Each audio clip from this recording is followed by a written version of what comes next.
사랑하는 서당중앙교회 믿음의 가족 여러분, 화요일 매일 감사 예배를 주님 앞에 올려드리겠습니다. 오늘은 로마서 6장 7절로부터 13절의 말씀을 가지고 율법이 죄냐라고 한 말씀의 제목으로 말씀을 함께 나눠보고자 합니다. 바울 사도는 율법에 대해서 우리에게 설명해 주시고 있죠. 그렇다면 율법이 무엇이냐라고 우리에게 질문하시고 있어요. 로마서 7장 7절 전반부 말씀입니다. 그런즉 우리가 무슨 말을 하리요? 율법이 죄냐? 바울은 율법이 죄냐라고 질문하고 있죠. 바울은 이에 대해서 뭐라고 답변하시고 있습니까? 절대로 그럴 수 없다라고 우리에게 분명하게 선언해 주시고 있어요. 그렇다면 율법과 죄의 관계는 무엇입니까? 먼저 바울 사도는 율법에 대해서 우리에게 뭐라고 말씀해 주시고 있느냐라고 말하면 죄를 알게 한다라고 우리에게 설명해 주시고 있죠. 로마서 7장 7절 후반부의 말씀입니다. 율법으로 말미암지 않고는 내가 죄를 알지 못하였으니 곧 율법이 탐내지 말라 하지 아니하였더라면 내가 탐심을 알지 못하였으리라. 율법이 없었다고 한다면 탐심이 죄라라고 한 것을 아무도 알지 못했을 거예요. 일반적으로 사람들은 죄라라고 말하면 행위로 드러났을 때 그것을 가리켜 죄라라고 말하죠. 예를 들자면 도둑질했다든지 아니면 살인을 했다든지 구체적인 행위가 있을 때 그것을 죄라라고 말하고 있지만 율법에서는 탐심에 대해서 죄라라고 우리에게 말씀해 주시고 있고 율법으로 말미암아 우리는 내 마음에 탐심이 있다라고 하는 죄의 존재를 비로소 알게 되었다라고 하는 말씀이기도 해요. 하나님께서 율법을 통하여 우리에게 탐심이 죄라라고 한 것을 알려주셨기 때문에 우리는 하나님의 그 거룩하신 말씀으로 말미암아 내가 죄 가운데 있다라는 것을 비로소 알게 되어지고 나의 상태에 대해서 비로소 진단이 가능해진다라고 한 말씀이겠죠. 둘째로 율법은 죄를 드러나게 한다라고 우리에게 말씀해 주시고 있어요. 로마서 7장 8절의 말씀입니다. 그러나 죄가 기회를 타서 계명으로 말미암아 내 속에서 온갖 탐심을 이루었나니 이는 율법이 없으면 죄가 죽은 것임이라. 첫 번째 율법의 기능에 대해서 죄를 알게 하는 것이 율법이라고 말씀하시고 있죠. 그 율법을 통해서 우리 마음 중심에 무엇이 있느냐로 말하면 탐심이라고 하는 것이 있다라는 것을 발견하게 되어지죠. 오늘 8절에 보면 죄가 기회를 타서라고 하는데 여기서 기회를 탄다라고 한 말은 교두보를 만들다라고 한 말씀이에요. 다시 말하여 우리 마음 중심에 탐심이라고 한 교두보가 있어서 기회가 찾아온다고 한다면 언제든지 그 탐심이 나를 공격한다라고 하는 그 말씀 아니겠습니까? 사람의 마음은 부정적으로 반응하기가 쉽죠. 하지 말라고 하면 더 하고 싶은 것이 사람의 심리 아니겠습니까?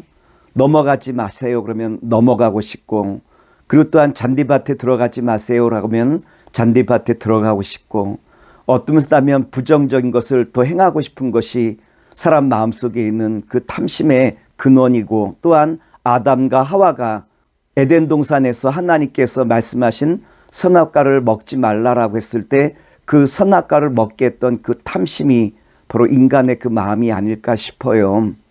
그런데 인간의 그 욕망을 가장 잘 드러내는 것이 있다면 율법이 인간의 그 욕망을 잘 드러내고 인간의 그 탐심을 가장 정확하게 우리에게 보여주고 있는 것이 율법을 통해서 우리에게 이 모든 것들을 보여주시고 있는 것 아니겠습니까? 그래서 세 번째 율법이 하는 역할이 뭐냐로 말하면 우리의 죄를 정죄하는 것이 율법이 하는 일이에요. 로마서 7장 9절로부터 11절 말씀입니다. 전에 율법을 깨닫지 못했을 때에는 내가 살아왔더니 계명이 이름에 죄는 살아나고 나는 죽었도다. 생명에 이르게 할 그 계명이 내게 대하여 도리어 사망에 이르게 하는 것이 되었도다. 죄가 기회를 타서 계명으로 말미암아 나를 속이고 그것으로 나를 죽였는지라. 바울은 자신의 경험에 대해서 이야기하죠. 율법에 대해서 깨닫기 전과 깨달은 후에 자신의 삶을 우리에게 잘 비교해 주고 있지 않습니까? 그는 율법을 깨닫기 전에는 어땠습니까? 나는 살고 율법은 죽었지만 내가 율법을 깨닫고 난 다음에는 나는 죽고 율법은 살아있는 바로 이와 같은 상황을 우리에게 설명해 주시고 있는 거예요. 바울은 예수를 영접하기 전까지 그는 율법을 잘 알았다고 생각했죠.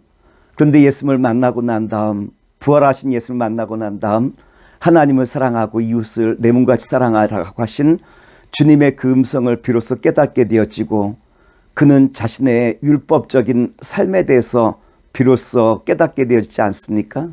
아, 나는 지금까지 율법을 잘 지켜노라 생각했었는데 나는 주님의 그 말씀을 이해하지 못했구나, 주님이 원하시는 그 삶을 살지 못했구나라는 것을 자인하게 되어져요. 그래서 율법에 대해서 바울은 뭐라고 이야기하죠? 로마서 7장 12절로부터 13절 말씀입니다. 이러보건대 율법은 거룩하고 계명도 거룩하고 의로우며 선하도다. 그런즉 선한 것이 내게 사망이 되었느냐? 그럴 수 없느니라. 오직 죄가 죄로 드러나기 위하여 선한 그것으로 말미암아 나를 죽게 만들었으니 이는 계명으로 말미암아 죄로 심히 죄되게 하려 함이라. 바울은 질문하죠. 율법이 죄냐라고 말씀하시며 바로 답하기를 율법은 절대로 죄가 될 수 없다라고 우리에게 가르쳐주시며, 우리로 하여금 그 율법을 통해서 나의 죄된 모습을 드러나게 하시고 또한 발견하게 하시고, 이로 말미암아 예수 십자가의 구원과 그 능력과 은혜를 간절히 바라게 하는 것이 율법의 역할이라는 것을 비로소 우리에게 선포해 주시고 있다라고 하는 거예요.